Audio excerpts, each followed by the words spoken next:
Moi j'avais une question à vous poser, Alors, Rav. oui. Nar, le mot nar, qu'est-ce que ça veut dire? Nevi'im Ketuvim. Ah, d'accord. Donc, on va commencer. Donc, aujourd'hui, on va parler de Shimshon.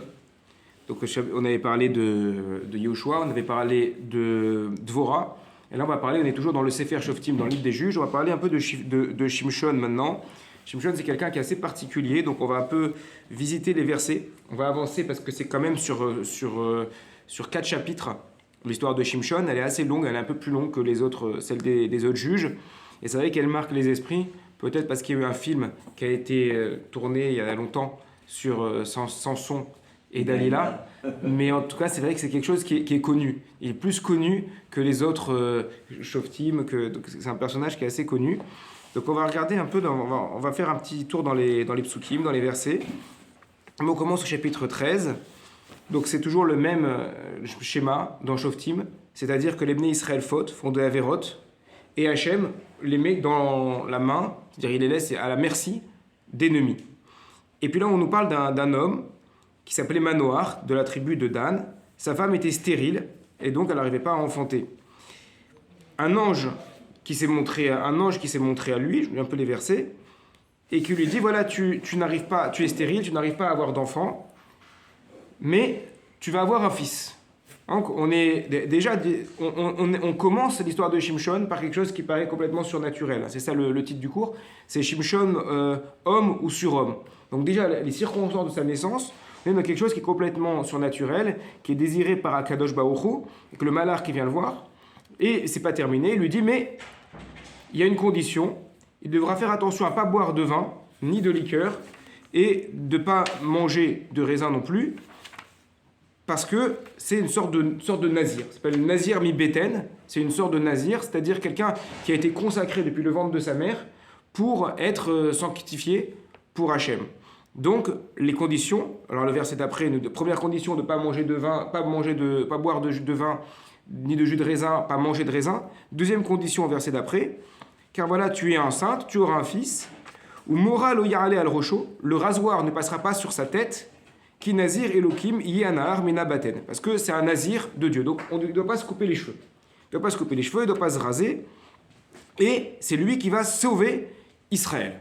Donc on nous l'annonce comme ça, comme vraiment le libérateur, quelqu'un de particulier qui va être différent, il va se distinguer des autres.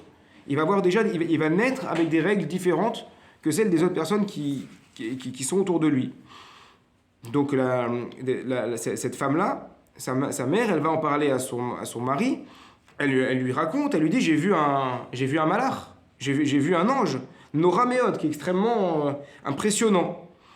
Et je ne lui ai pas demandé son nom. Et c'est comme ça donc commence l'histoire de Shimshon, avant même qu'il naisse. Avant même qu'il naisse, il va avoir une circonstance de naissance complètement naturelle, surnaturelle, désirée par Hachem, et Hachem, il annonce la couleur d'emblée. C'est-à-dire, celui-là, il est spécial et il va délivrer Israël. Une sorte de Mashiach. Sorte de sauveur. C'est un sauveur d'Israël. Ce qui fait poser la question au Radak, sur place au début, on sait que par la suite, on va y arriver dans les versets, Shimshon va ne s'unir qu'à des femmes non juives. Avec plusieurs femmes non juives, je crois 3 ou 4. Il dit, c'est étonnant. Comment Akadosh Baruch Hu a pu prévoir depuis le début qu'il va sauver Israël, qu'il est Kadosh, donc c'est vraiment quelqu'un, le Kadosh par excellence, celui qui est vraiment sanctifié par excellence. Comment il peut se rendre tamé avec les filles des Philistins? En plus, ce sont les filles des ennemis. C'est la question. Pour l'instant, la réponse, on reviendra un peu plus tard sur la manière dont il explique les choses, mais on va essayer de trouver nous-mêmes une réponse, de comprendre dans les versets comment ça se passe. C'est étonnant. On vous dit, vous avez quelqu'un à qui la maman va lui prévoir la meilleure scolarité. Déjà, avant même qu'il naisse, elle paye l'école de l'ENA ou de la plus grande école ingénieure du monde, il est destiné à être parmi les plus grands. Et qu'est-ce qu'il fait? Il va se retrouver dans les bidonvilles, à errer avec les gens les plus tordus. Et c'est ce qui va se passer avec Shimshon. On va voir que non seulement il va être avec les femmes philistines, mais il va traîner avec les hommes là-bas aussi. Donc on va voir un peu ça dans les versets. Donc évidemment, c'est la question par rapport à Shimshon. Comment quelqu'un qui est kadosh, qui est destiné pour être kadosh, pour être le sauveur, comment il va faire autant de choses. Donc, je passe au chapitre suivant. Je suis au chapitre 14, prendre les premiers psukim du chapitre 14. Yud Dalet. Shimshon est descendu à Timna. Il a vu une femme à Timna parmi les filles des Philistins. Timna, c'est une ville, donc aujourd'hui dans l'équivalent de la bande de Gaza. Vaya'al Vayaged Le'aviv, il a parlé à sa mère et à son père. Il a dit, j'ai vu une femme des filles de Philistins, et maintenant je la veux comme épouse. Et son père et sa mère, il lui dit, mais c'est pas ça qu'on attend de toi. J'étais un ben Israël, t'es un juif, on attend que tu te maries avec une femme juive. Il n'y a pas de fille juive parmi nous pour que tu ailles chercher une femme qui n'est pas juive. Et Shimshon, il insiste, il dit non. Karli ki yashera be'enai. Il prends-la pour moi, il dit à son père, parce que à mes yeux, elle est droite, elle est bien. Et son père et sa mère, ils ne savaient pas que, dit le texte, donc c'est le texte qui parle clairement, qui met Hachem i. Tout ça venait d'Hachem. Parce qu'il cherchait un prétexte, Hachem, pour que Shimshon va rentrer chez les Philistins. Donc Shimshon, c'est une sorte d'intrus, en fait, d'espion, qui fait semblant de se marier, d'après ce qu'on a l'impression d'être versé, il fait semblant de se marier avec une femme des Philistins pour les intégrer et pour discrètement, en fait, les éliminer par la suite. C'est une histoire d'espionnage. Et on a vraiment l'impression que c'est voulu par Akadosh Baruch Hu. C'est comme si Hachem, il va le pousser à faire quelque chose de spécial et qui est interdit habituellement. Il y a des Gmarot, ça c'est sur les versets jusque-là, il y a des Gmarot qui vont être très contradictoires sur ces versets. Bonjour. La première Gemara dans Brachot à page 12, Ki yeshara be'enai, elle est droite à mes yeux. Arache enechem, de la Gemara, elle apprend de là. Quand on dit dans le schéma Israël, vous n'irez pas explorer après vos yeux. Velo taturu arache enechem, vous n'irez pas explorer après vos yeux. C'est qui? C'est Shimshon. Il ne faut pas faire comme Shimshon. Shimshon qui a dit à ses parents, ah je l'ai vue, elle est belle. Donc on apprend dans la Gemara qu'il faut surtout pas faire comme Shimshon. C'est étonnant parce que dans le texte, on nous dit que c'est Hachem qui lui a dit de faire comme ça. Et la Gemara nous dit non, ce qu'il a fait, c'est mal. Première Gemara. Deuxième Gemara qu'on va reprendre plusieurs fois. Tanu Rabanan, Shimshon be'enav marad. Shimshon, donc on est dans Sota à la page 9. Shimshon, il s'est rebellé avec ses yeux. Comme il est dit, Shimshon a dit à son père et à sa mère, prenez-la parce qu'elle est droite à mes yeux. C'est pour ça qu'à la fin de l'histoire, on verra, les Philistins vont lui crever les yeux. Quand à la fin, il va se faire capturer chez les Philistins, il va se faire crever les yeux. Pourquoi? C'est le fameux principe de Mida Kenegat Mida, mesure pour mesure. Comme lui, il a fauté par les yeux, du coup, il se fera crever les yeux. Donc là aussi, on a une deuxième Gemara qui nous dit que l'attitude de Shimshon ici, elle était mauvaise. Et pourtant, on a une troisième Gemara, dans Moed Katan à la page 18, qui nous dit, alors on a complètement différent de ce qu'on a vu auparavant, chaque jour, il y a une voix qui sort du ciel et qui dit « Bat ploni les ploni ». Une telle, elle est destinée à un tel. La fille de tel homme, elle est destinée au fils de tel homme. D'où on sait, de Shimshon, Ve'aviv, Ve'imo lo yadou, ki me Hachem hi. Et son père et sa mère, ils ne savaient pas que ça venait d'Hachem. Donc là, vous voyez qu'on est complètement contradictoire par rapport aux autres marottes qu'on a vues. On dit, mais tout était désiré par Akadosh Baruch Hu, tout était voulu par Hachem. C'est la fameuse question que posent les personnes qui ne sont pas pratiquantes et qui vont nous demander, mais est-ce que ça peut être mon mazal si elle n'est pas juive? Je réponds, un bon rabbin dit non, ça ne peut pas être ton mazal si elle n'est pas juive. Hachem, il ne va pas te prévoir de faire une avéra. Ça n'existe pas, une chose comme ça. Et pourtant, la Gemara ici dans Moed Katan, elle dit c'est justement de Shimshon qui a vu cette femme, et bien que les Rachamim vont le critiquer énormément pour ça, c'est de là qu'on apprend que un tel est destiné à une telle, que la chose est prévue par Akadosh Baruch Hu. Alors, petite parenthèse, le Rambam, dans les Shmona Prakim, il précise qu'il ne faut pas prendre ces Gemara-là au pied de la lettre. Pourquoi? Parce que se marier, c'est une mitzvah. Et Hachem, c'est pas lui qui va déterminer si on fait une mitzvah ou si on ne fait pas une mitzvah. Sinon, il n'y a pas de libre arbitre. Le libre arbitre, ça veut dire, est-ce que j'ai le choix? C'est quoi le libre arbitre? C'est deux choses. Est-ce que je fais la mitzvah ou est-ce que je ne la fais pas? Est-ce que je fais une mitzvah ou est-ce que je fais une avéra? Hachem, il ne va pas nous prendre par la main pour nous obliger à faire une mitzvah, ni pour nous obliger à faire une avéra. Donc, dit le Rambam, faut prendre avec des pincettes ce genre de texte. Toujours est-il que le texte, il est écrit comme ça. Et là, donc, entre les différents propos des Chachamim dans la Gemara, on est un peu étonné. Est-ce que c'est bien ce qu'il faisait? Est-ce que c'est pas bien ce qu'il faisait? Est-ce que tout est destiné par Hachem? Et Shimshon, c'est quelqu'un qui est complètement hors norme, on ne peut pas apprendre de lui du tout. C'est une exception parmi les exceptions. De la même manière qu'en France, si vous avez un espion qui va aller en Iran, par exemple, c'est exceptionnel. C'est-à-dire la majorité des gens ne sont pas des espions. On ne peut pas apprendre la vie de tous les jours d'un espion, comment il se comporte. On ne va pas regarder, excusez-moi pour les vieilles références, on ne va pas regarder un flic dans la mafia pour savoir comment on doit se comporter dans la vie. C'est pas comme ça que ça marche. On va avoir une vie droite, une vie normale, et il y a quelques exceptions qui ont une vie particulière. On ne peut pas apprendre d'eux. Ça, c'est Kimi Hachem Yatsa Davar, la chose à venir d'Hachem. Mais d'un autre côté, on nous dit, et là ça nous concerne tous, mais Shimshon c'était un homme. Il a regardé, il a fauté. Alors là oui, on doit apprendre de lui. C'est ça aussi un problème qui se pose ici. Est-ce que l'histoire de Shimshon, elle nous concerne, est-ce qu'elle ne nous concerne pas?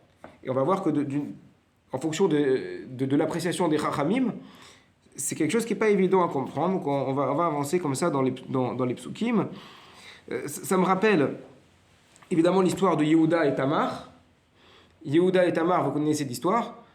Elle est assez étonnante, cette histoire de Yehuda et Tamar. Yehuda, il ne veut pas donner son troisième fils à Tamar parce que les deux premiers qui sont mariés avec elle sont morts. Donc il la prend pour une veuve noire. Et finalement, il va la voir dans le chemin déguisée en prostituée. Il va aller avec elle. Il va avoir une relation avec elle. D'abord, il veut la rejeter parce qu'il n'assume pas. Finalement, il assume, il fait teshuva là-dessus. Bon. Et de là vont sortir des enfants. Et de ces enfants vont naître, plus loin, David Améler et à long terme, le Mashiach. Ça veut dire, le comportement de Yehuda, il ne constitue pas une avéra au sens strict du terme, puisqu'on est avant le don de la Torah. Mais il n'en reste pas moins que ce n'est pas un comportement qui est top. Il est dans le chemin, il va voir une prostituée, il va avec elle. Et pourtant, de ce chemin-là, de cet acte, il va sortir plus loin David Améler et le Mashiach.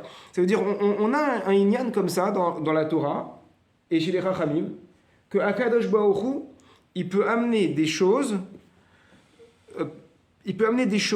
d'une manière étonnante. Il y a du bon qui peut sortir de quelque chose qui apparemment ne paraît pas bon. Ça, c'est une première manière de voir. C'est comme Lot avec ses filles, c'est que Moab, il était conçu d'une manière très étrange et que Ruth est descendue. Exactement. Chazak, c'est exactement pareil, c'est complètement lié avec l'histoire de Yehuda et Tamar. Lot avec ses filles, il a une relation qui est... Alors là aussi, il n'y a pas un Issour Gamour, parce que chez les Bnei Noir, il n'y avait pas d'interdiction d'aller avec les filles, mais malgré tout, c'est considéré de manière... ce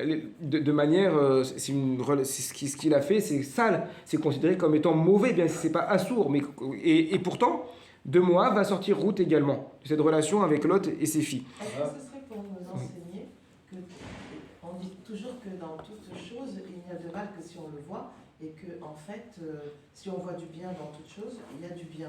Peut-être que c'est une façon pour Dieu de nous montrer que si lui, il réussit à sortir du bien de choses aussi sales, alors à nous aussi de voir le bien dans tout ce qui ne paraît pas bien. Oui, mais c'est une manière de voir. Mais d'un autre côté, on a tous les autres passages, tous les autres passages de la Gemara qui viennent nous dire, attention, ce qu'il a fait, c'est mal.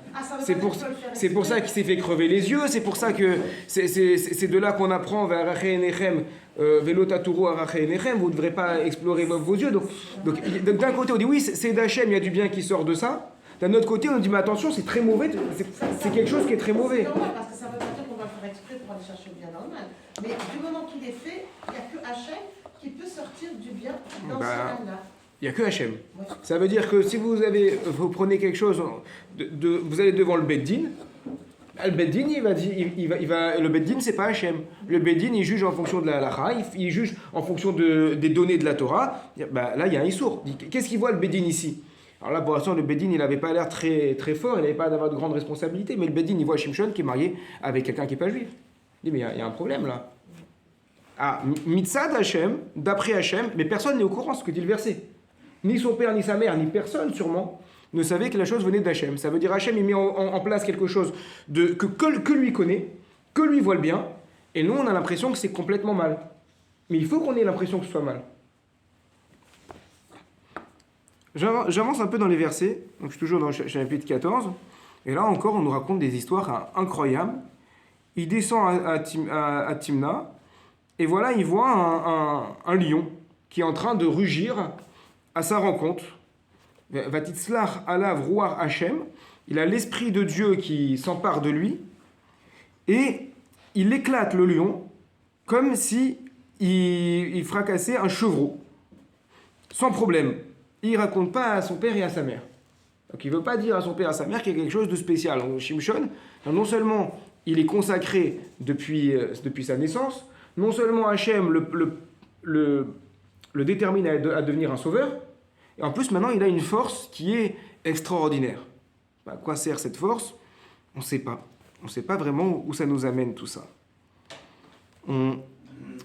Par la suite, il profite d'être en couple avec cette femme des Philistins pour se retrouver au Michté, dans un festin avec les Philistins. Et là, il leur fait des charades dans le festin. Il y a 7 jours comme ça de festin. Il leur fait des charades. Et puis, il leur dit, si vous répondez, donc vous gagnerez. Si vous ne répondez pas, c'est moi qui gagne. Il leur pose les questions d'une certaine manière qu'ils ne peuvent pas répondre. Donc, il leur dit, vous voyez, vous ne pouvez pas répondre, c'est moi qui gagne. Eux, ils s'énervent. Et il prend le prétexte pour les massacrer tous. Et il massacre tout le monde. Ça, c'est la suite des psukim. Donc, on a là le sauveur. Mais ça se passe quand? Ça se passe pendant les 7 jours de festin. Dit la Gemara. Ça aussi, c'est super étonnant. C'est pas la Gemara, pardon, c'est le Midrash. D'où on sait qu'on a l'habitude de faire 7 jours de festin après un mariage. Vous savez qu'il y a une coutume en Israël de faire 7 jours de Mishté, où on fait les Sheva Brachot pendant 7 jours après le mariage. Il y a certaines conditions, des fois on fait, des fois on fait pas. Mais la base, le principe, c'est de faire, l'exception, c'est de pas faire. De qui on l'apprend? De Yaakov et de Shimshon. Yaakov, quand il s'est marié avec Léa au tout début, et là-bas, on a organisé un festin comme ça pendant 7 jours avec tous ceux qui étaient autour. Et là, le Midrash nous dit à Khatan Domé la Meler, le Khatan, le jeune marié, il ressemble à un roi pendant ce moment-là. De même que le Meler, tout le monde fait son éloge. Alors le Khatan, pendant ces 7 jours de Mishté, tout le monde doit faire son éloge. Il va porter des habits qui sont des beaux habits, des habits magnifiques. De même que le Meler, il se réjouit et il fait la fête pendant ces jours-là. Même le Khatan, pendant les 7 jours, il va faire la fête. De même que le Meler, il ne va pas sortir au marché tout seul, mais accompagné. Le Khatan, c'est pareil, il va être toujours accompagné. De qui on apprend ça? De Yaakov. Du coup, Yaakov, je comprends Yaakov. Yaakov, c'est notre patriarche. C'est vrai qu'on est avant le don de la Torah, mais Yaakov, c'est un tzaddik. Et puis Yaakov, il se marie avec une matriarche, avec Léa, puis avec une deuxième matriarche, avec Rachel. Mais Shimshon, il se marie avec qui? Il se marie avec une Goya. Il se marie avec une fille des Philistins. On apprend la halakha de comment ça se passe dans un mariage juif kasher de Shimshon qui se marie avec une femme qui n'est pas juive. C'est super étonnant ce midrash. Alors, mais Hachem Yatsa Adavar, la chose elle venait d'Akadosh Baruch Hu. Imaginez aujourd'hui, vous avez un mariage mixte et le rabbin il parle à la synagogue, à la Théba, il va nous dire: ah, vous avez vu ce couple, regardez, c'est un modèle pour tout le monde. Je sais pas, ma pitom, aujourd'hui on pleure. Il y a une halakha dans le Rambam qui est rapportée dans le Tour, le Shulchan Aruch, et dit: il n'y a pas de chose plus grave pour un homme juif qui prend une femme qui n'est pas juive. Parce que derrière, la descendance, elle n'est pas juive. Donc c'est mauvais pour le cas. Il n'y a pas plus mauvais pour le cas d'Israël. Et là, on nous dit, Shimshon, il prend une femme qui n'est pas juive. On apprend de là comment ça doit se passer à l'intérieur d'un mariage juif. Vous entendez comment c'est surprenant? Pour l'instant, je n'ai pas encore de réponse. Mais on est dans quelque chose de complètement fou dans cette histoire de Shimshon.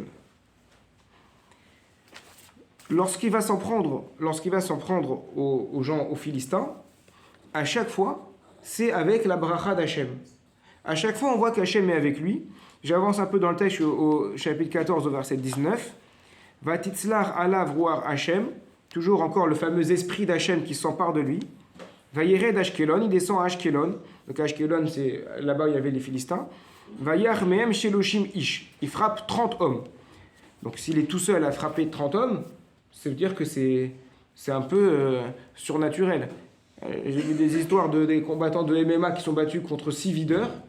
Et encore, ils sont retrouvés avec des blessures à l'hôpital. Alors, c'est tout seul avec 30 hommes, c'est qu'Akadosh Baruch Hu, il est avec lui. Et donc, il remonte chez son père, chez son père après. Et la jeune femme, elle va chez ses parents.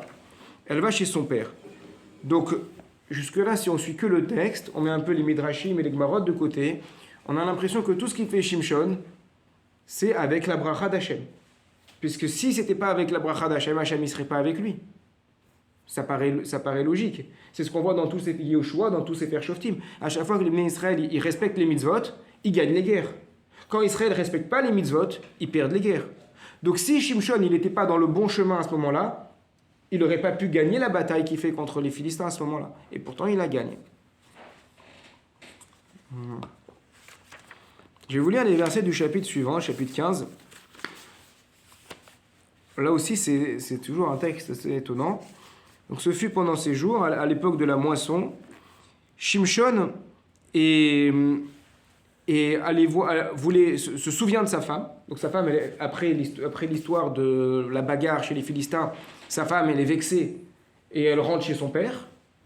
Et donc, il va voir son beau-père et il dit « Je veux voir ma femme ». Et son beau-père, donc Philistin, lui dit « Non, non, tu rentres pas ».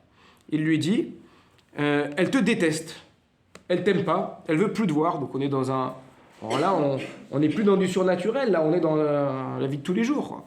La femme, elle se dispute avec son mari, elle va chez sa mère elle dit « Non, elle veut pas te voir ». Non. Et il lui dit, je l'ai donné à un de tes amis, en mariage. Elle n'est plus mariée avec toi maintenant. Si tu veux, elle a une petite sœur qui est bien.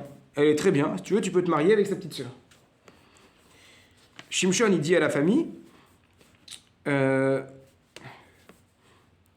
je ne suis pas d'accord. Moi, je prends ça comme un affront et je vais faire du mal aux Philistins. Je vais me venger des Philistins à cause de ça. Shimshon, il prend 300 renards, il prend des torches en feu, il fait Zanav el Zanav, il fait des tours entre les queues des 300 renards, et il met entre deux queues à chaque fois des torches enflammées. Donc il met le feu aux torches, et il envoie tout ça chez les Philistins.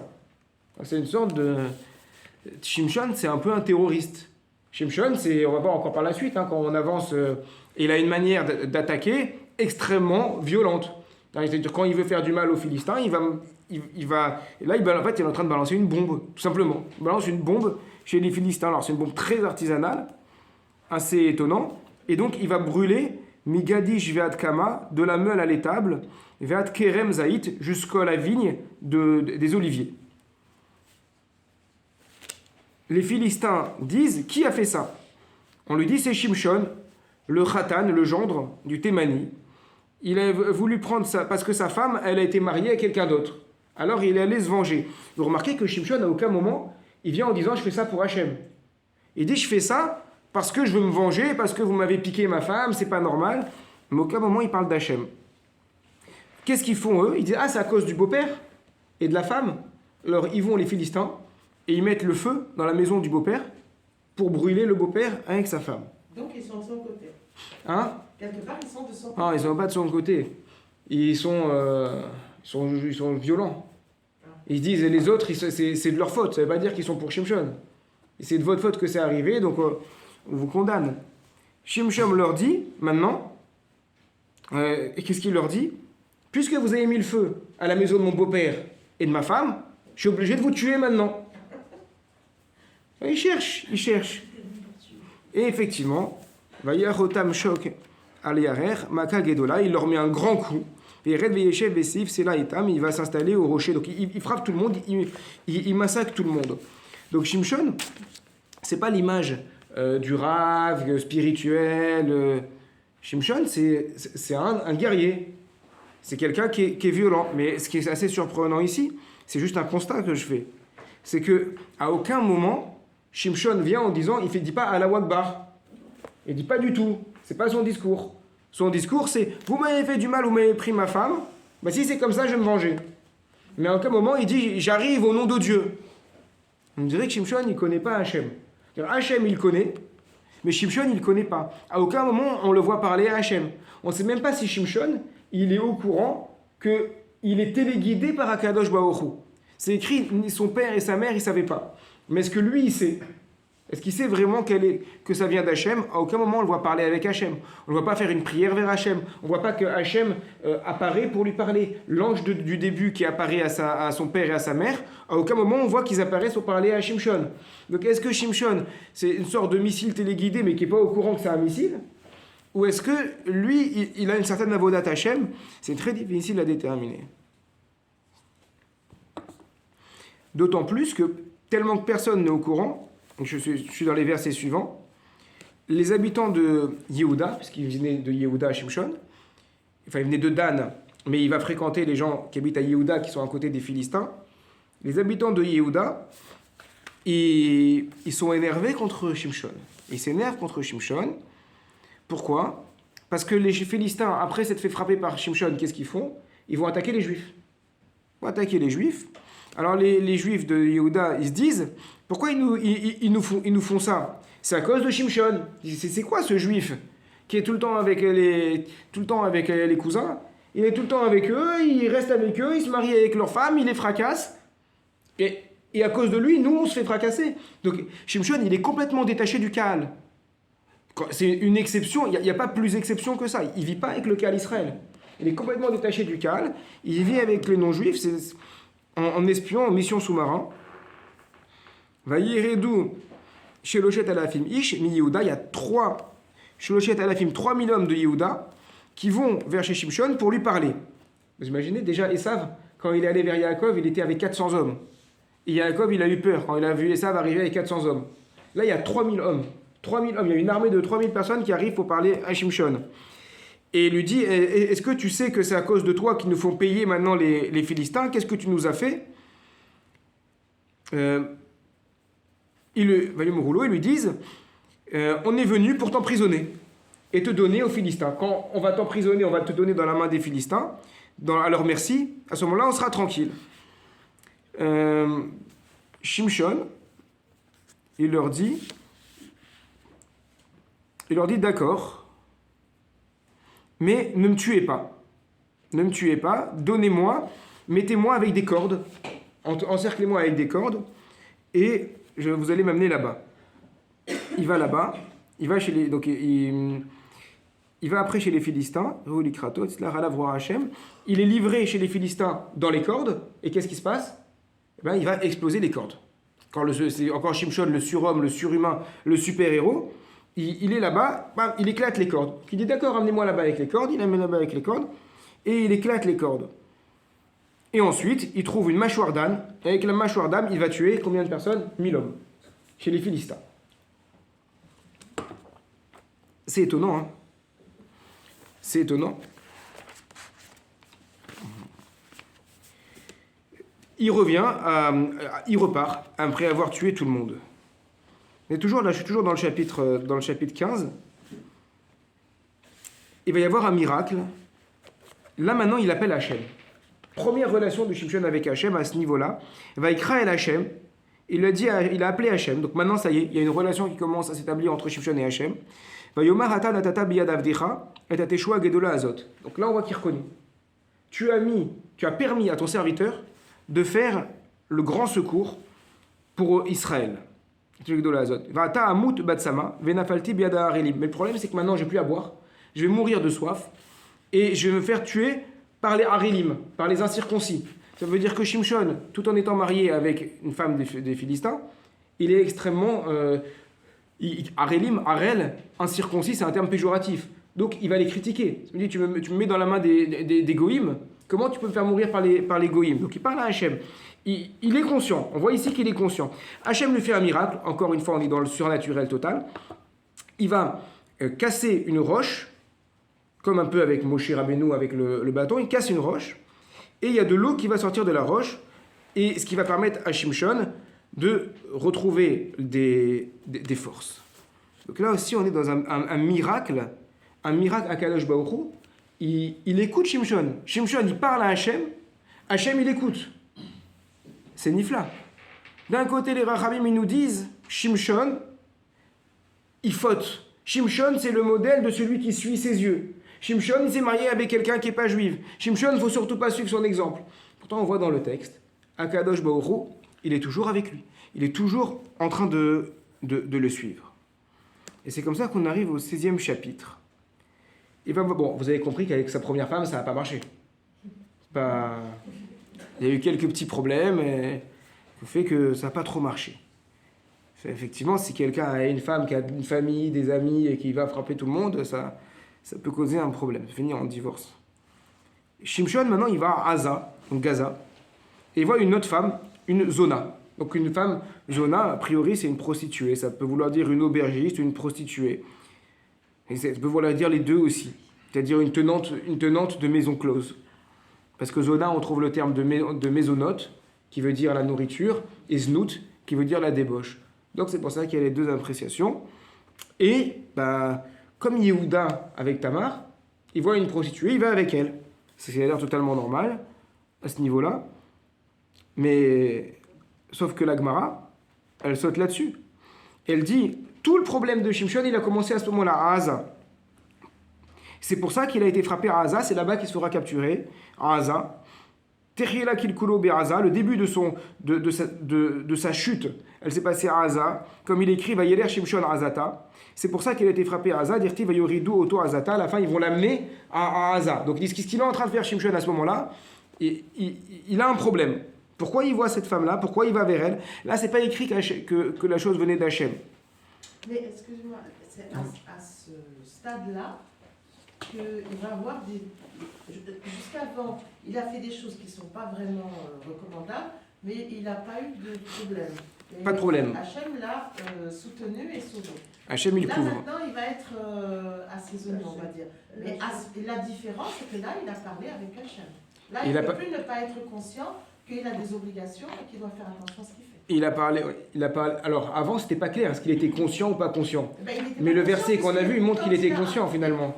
Puisqu'après, il a dit à Hachem, il a dit à Hachem, tu m'as choisi pour faire le secours d'Israël. Oui. C'est-à-dire, nous, dans le texte, on n'avait aucun indice jusque-là. Mais maintenant, c'est clair que Shimshon était au courant. Non, il est au courant à partir du moment où... Et comment, pourquoi il est au courant? Pourquoi il est au courant? Pourquoi il est au courant juste maintenant? Ah ça, c'est à que Dieu qui sait pourquoi, mais quand il a... Non, mais Stama...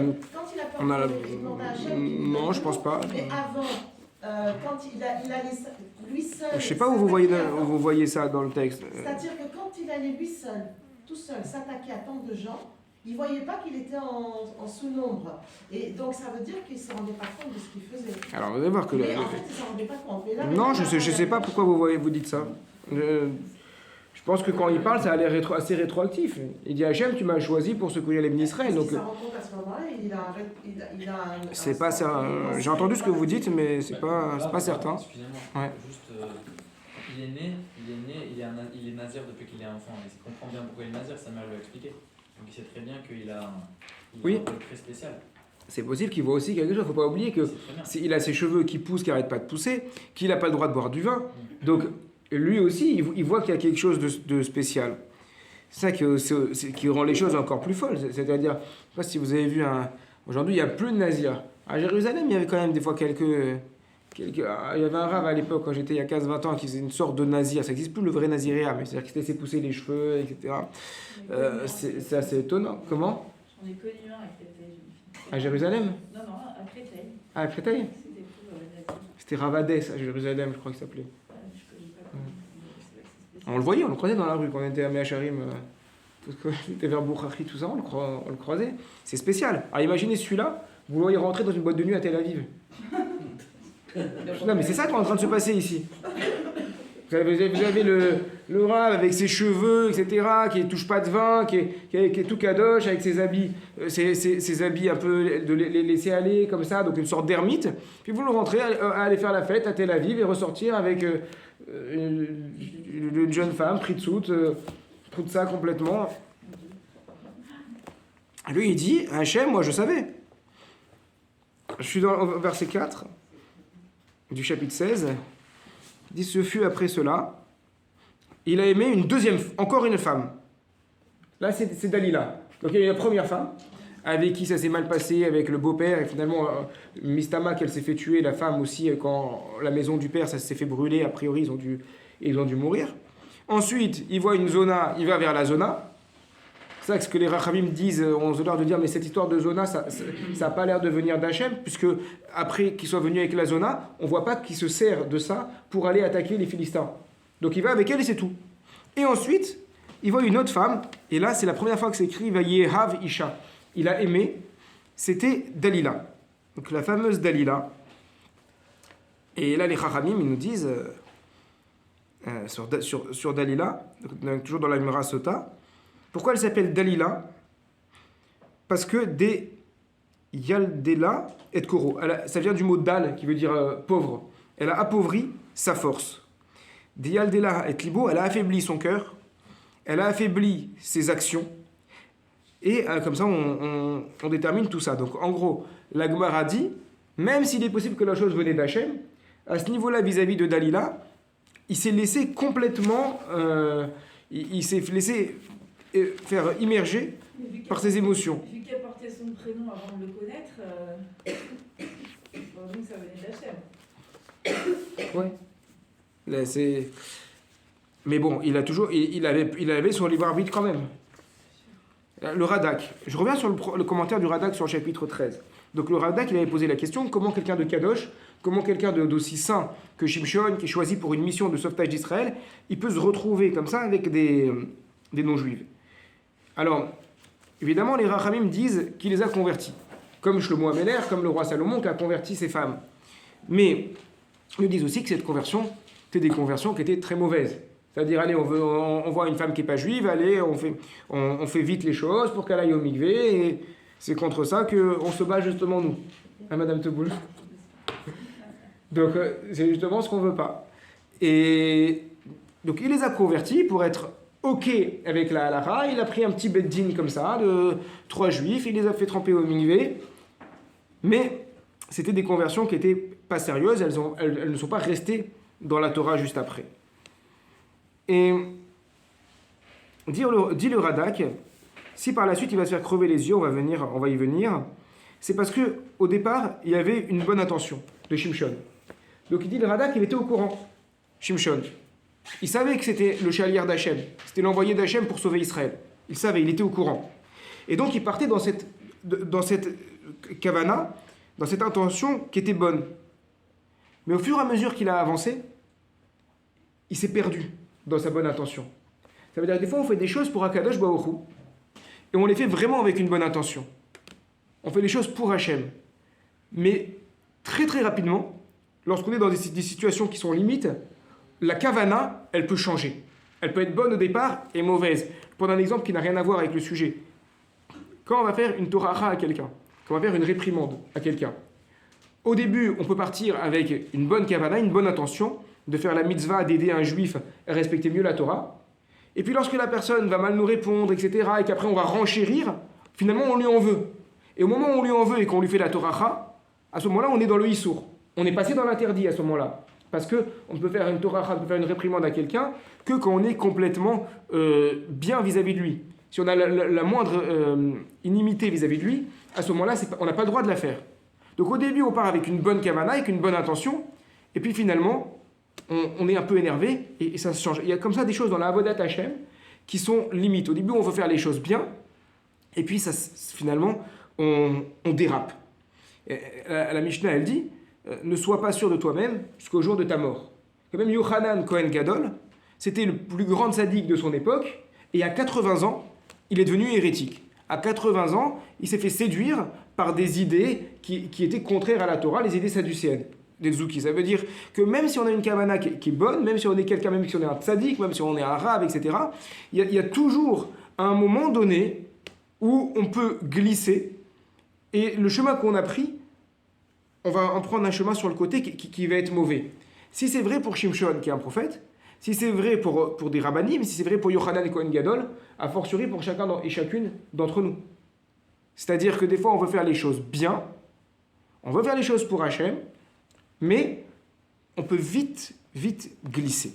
C'est ça que nous dit le Radak. Effectivement, Shimshon, il avait une bonne kavana, il savait ce qu'il faisait, mais il s'est laissé emporté dans sa mission, comme un espion qui irait dans telle organisation pour trouver quel est le problème. Puis finalement, au début, ça se passe bien, il est très sincère, et puis finalement, il va épouser les causes de la Cosa Nostra et il va devenir lui-même un mafieux. Et c'est ce qui est en train de se passer ici avec Shimshon, bien que ce ne soit pas son intention au départ. Dalila, donc, qu'est-ce qu'elle va faire? Il va devenir complètement fou amoureux d'elle, et elle va le tenir donc, par le bout du nez, et elle va essayer de lui dire c'est quoi le secret de ta force, comment on peut faire pour enlever ta force, jusqu'à qu'il avoue. Et qu'il lui dise, le secret c'est mes cheveux, si on me coupe mes cheveux, je perds toute ma force. Donc elle lui coupe les cheveux. Elle lui coupe les cheveux. Au début, il arrive à résister, il lui dit des fausses raisons, et finalement, elle l'encercle, elle le ligote, et ça marche pas. Après, elle lui coupe les cheveux, et quand elle lui coupe les cheveux, elle va le ligoter, et là, les Philistins vont l'attraper, et vont l'amener à leur palais, à Hazin. Donc, et il est emprisonné, ils lui ont crevé les yeux, donc il est dans la décadence totale, et c'est ça que la Gemara met en avant, parce qu'il s'est fait avoir par ses yeux, à la fin c'est retombé sur ses yeux. Mais, au bout d'un moment, Vayachel Sear, donc je suis au chapitre 16, verset 22, Vayachel Sear Rocho Letzamear Kacher Goular. Et ses cheveux ont recommencé à pousser comme ils avaient été coupés. Ça veut dire qu'encore une fois, on est dans le miracle. Ses cheveux se mettent à repousser très vite. Et là, il retrouve sa force. Alors, je voudrais faire remarquer quelque chose quand on approche de la fin. Quand est-ce que ses cheveux repoussent? Quand il n'est plus avec Dalila. C'est-à-dire, tant qu'il était avec Dalila, il était complètement sous son emprise, et donc il était bloqué, il ne pouvait plus accomplir sa mission pour Akadosh Baruch Hu. Mais à partir du moment où il n'est plus avec elle, ses cheveux repoussent, symbole de sa force et symbole de son attachement à Akadosh Baruch Hu.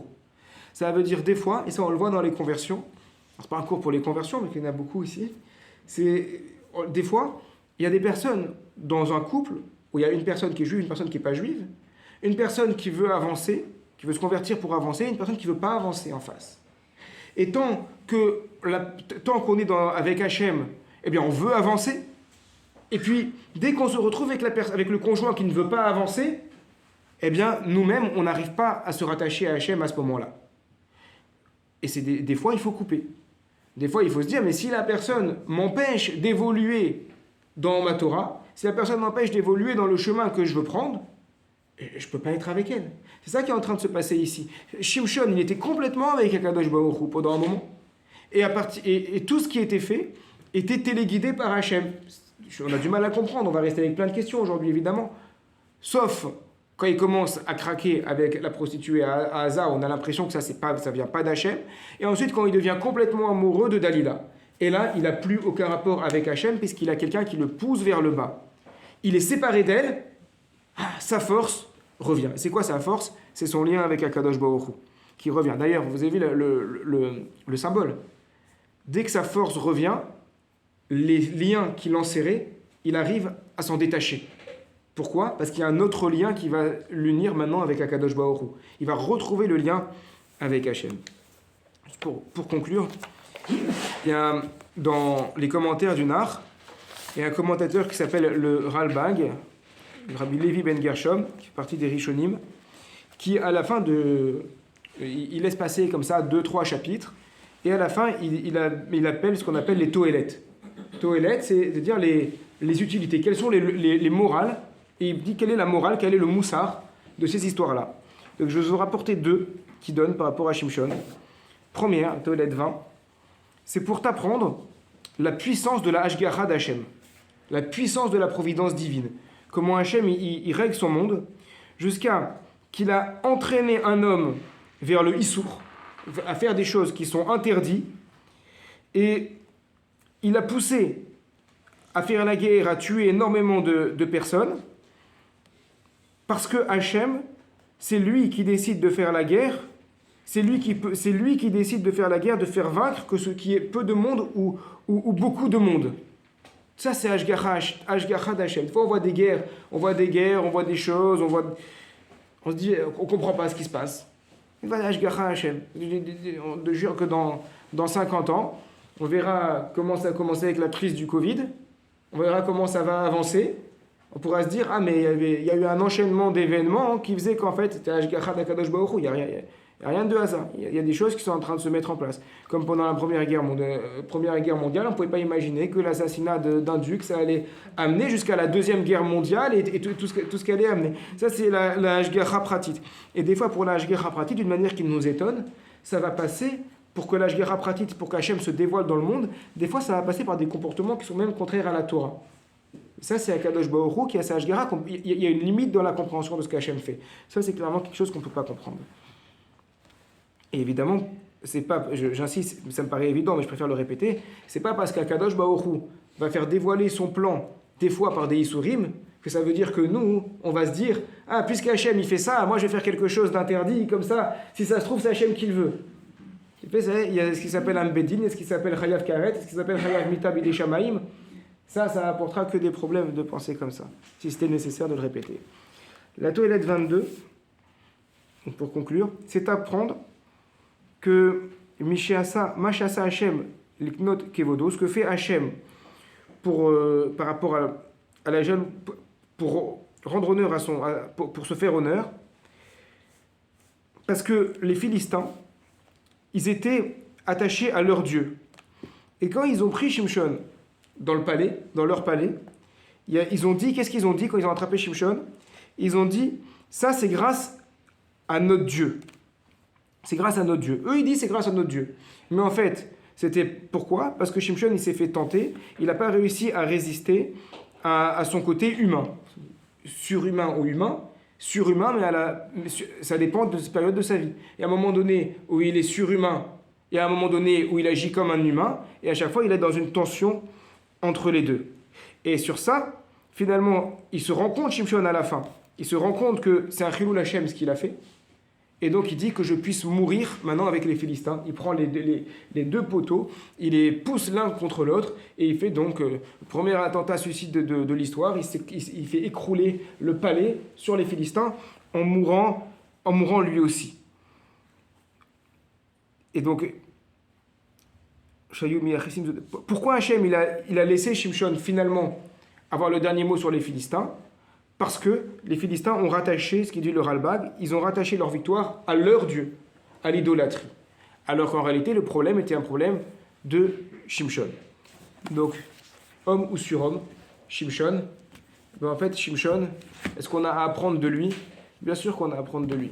Ça veut dire que des fois, on est dans notre vie, on est surhomme ou surfemme, je ne sais pas comment on dit, pas surfait en tout cas, entre guillemets. C'est-à-dire que des fois dans notre vie, on marche avec Akadosh Baruch Hu, et un juif, quand il est avec Hachem, il est Chutz Minateva, il est en dehors du chemin naturel, on est hors norme. Lorsqu'on marche avec Akadosh Baruch Hu, regardez comment on arrive à vivre sans travailler le Shabbat, sans travailler à Yom Tov, on marche dans la rue Shabbat, on a l'impression d'être dans un monde qui est complètement différent, donc on est Chutz Minateva, complètement. Donc des fois on est surhomme. Et puis régulièrement, il va y avoir le côté très humain qui nous rattrape, et on va se perdre dedans, et puis après on va se ressaisir, et on va se rapprocher vers d'Akadosh Baruch Hu, on va se retrouver dans ce système, on est Chutz Minateva, on est en dehors de la nature. Le but évidemment c'est d'être le plus possible Chutz Minateva, et de ne pas se faire emprisonner par ce côté matériel, par ce côté très humain, ce qui n'est pas facile du tout, puisque même Shimshon, qui était voulu par Hachem, même lui, il s'est fait attraper par son côté très humain. Donc, a fortiori qu'on doit faire attention, nous, dans notre avodat Hachem, de tous les jours, de ne pas nous faire attraper. Et on est toujours dans cette tension, pas nous faire attraper par le monde moderne, par les petites avérodes, les petites tentations, etc. On doit se battre pour ça. Est-ce qu'on peut dire qu'il a un peu raté sa mission? Non, parce que à la fin, il a réussi à massacrer tout l'état-major des Philistins, ce qui ont fait que les Juifs ont été tranquilles pendant la fin de l'histoire de Shimshon nous dit que pendant plusieurs années, ils ont été tranquilles, ils n'ont plus été asservis par les Philistins. Donc il a réussi sa mission, mais il a réussi, mais il en a fait qu'apparat. Il est mort à Kiddush Hashem. Il y a eu une capara, ça veut dire il a réussi sa mission, mais au prix de sa vie. Et puis peut-être aussi à se dire, ça c'est une réflexion, à se dire dire peut-être aussi que finalement, parce qu'Hachem, à la base, il sait tout, que c'était peut-être par ce chemin simplement qu'il pouvait être amené à être celui qui allait être entre guillemets le libérateur aussi du peuple, quoi. Oui, mais ce qu'il dit le Radak, c'est par ce chemin, mais dans le chemin, il y a eu des petites routes qui n'étaient pas désirées. Il s'est perdu dans les petites routes. Il s'est perdu, mais justement, parce qu'on peut dire que justement ça a été un mal pour un bien, comme un peu ce que vous avez dit au départ. Oui, c'est-à-dire que ces erreurs personnelles l'ont amené à la fin dans le palais de Philistin, ils lui ont permis de massacrer l'état-major des Philistins. Mais en fait, ça, on peut dire La que Ashgacha pratique. c'est lui qui a utilisé ses erreurs pour mieux faire sa mission. Mais en fait, il aurait pu aussi arriver à sa mission sans faire d'erreur. Et c'est ça le principe de la Ashgacha. C'est ça le principe de la Ashgacha. C'est que on peut pas savoir. On peut pas savoir. Est-ce que Yehuda, est-ce qu'on aurait pu arriver à David Améler sans que Yehuda il aille avec Tamar sur le chemin? On peut pas inventer une Torah parallèle. Qu'il y a un malheur qui le poussait. Voilà, c'était le porter immanquablement vers elle. Mais si elle lui est pas considérée comme un suicide alors Les Rachamim, ils parlent pas de ça. Il se suicide quand même en même temps, quoi. Je sais pas, ça dépend peut-être de la kavana. Sa kavana, c'était de tuer. Il s'est pas tué directement. C'est un sacrifice en fin de compte ou C'est... Les Rachamim, ils soulèvent pas vraiment le problème, mais c'est vrai que c'est pas un suicide au sens propre du terme. Même Shaoul, on parlera de Shaoul. Shaoul, à la fin de sa vie, à la fin, comment il meurt? Il meurt en se jetant sur l'épée de son écuyer. Et il y a une grande marloquette chez les Rachamim, est-ce que ça s'appelle un suicide ou pas? Donc c'est pas pachout de déterminer dans la halakha qu'est-ce qui est un suicide. C'est pas évident. On lui reproche beaucoup de choses à Shimshon, mais ça on lui reproche pas.